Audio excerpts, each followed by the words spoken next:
Classrooms, the podcast where we explore the real voices, real stories, and the real reflections from educators, learners, and leaders shaping the classroom experience in South Africa and beyond. I'm your host, Bulelani Marwanqana, and today's episode is titled Holding the Door Behind You.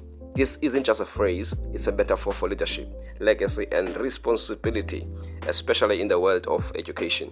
Now, let's start with a picture, something that you can visualize and see.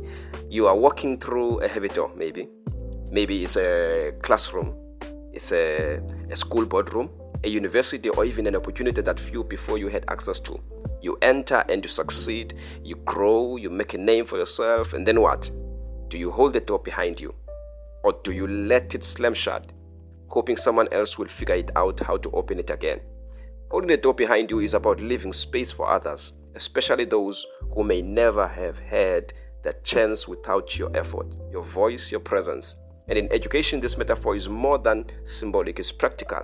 Because every teacher, every learner, every school leader has a role in making the door wider, lighter, and more accessible for those coming next. Let's be honest, let's talk honestly about access. In many communities, especially in under-resourced schools and townships, access to quality education still feels like trying to break through locked doors. I think of learners in grade 10 who have never had a stable maths teacher. I think of teachers working without textbooks or even functioning toilets.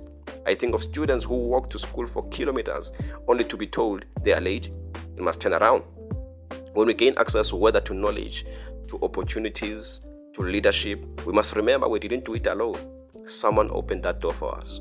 Maybe it was a mentor, maybe it was a bursary, maybe it was a teacher who believed in us when we didn't believe in ourselves. And now, the responsibility shifts. It's our turn to hold the door open, not just with good intentions, but with action. So, what does it actually look like for teachers to hold the door behind them?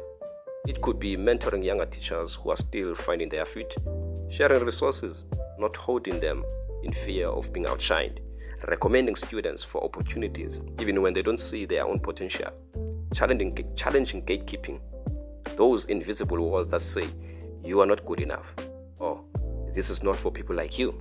Sometimes it's as simple as telling a child you can, you belong, this space was made for you too, because we aren't just teaching subjects, we are opening futures. Let me just bring this one close to home. There was a point in my journey when I nearly gave up. I felt invisible, overlooked, out of place. But one person just once said, "I see you, keep going." That changed everything. Now, when I walk into a space of leadership, I walk in remembering that someone held the door for me. And I ask myself, who am I holding it for now? Maybe it's the learner in the back of the class who doesn't speak much. Maybe it's a new teacher in the staff room who looks overwhelmed. Maybe, for example, it's a parent who feels too intimidated to ask questions at a school meeting. These people are watching us. They are waiting for us. And they are depending on us not to do everything for them, but to hold the door long enough so that they can enter too. So, here's my challenge for you today. Whether you are a principal, a teacher, whether you're a student, a policymaker, ask yourself, whose future am I making room for? Where have I come through? And what can I do to make the path easier for the next one? Let's normalize generosity in education. Let's make mentorship, encouragement, and collaboration part of the school culture.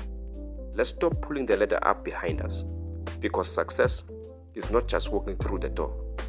It's turning around, looking back, and holding it open for someone else. Thank you for joining me on this episode of Talking Classrooms. I'm Bulelani Marwanqana, and I hope this reflection stays with you.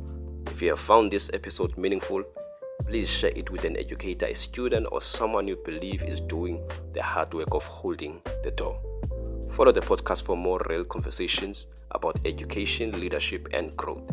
Until next time, keep the classroom open and keep holding the door.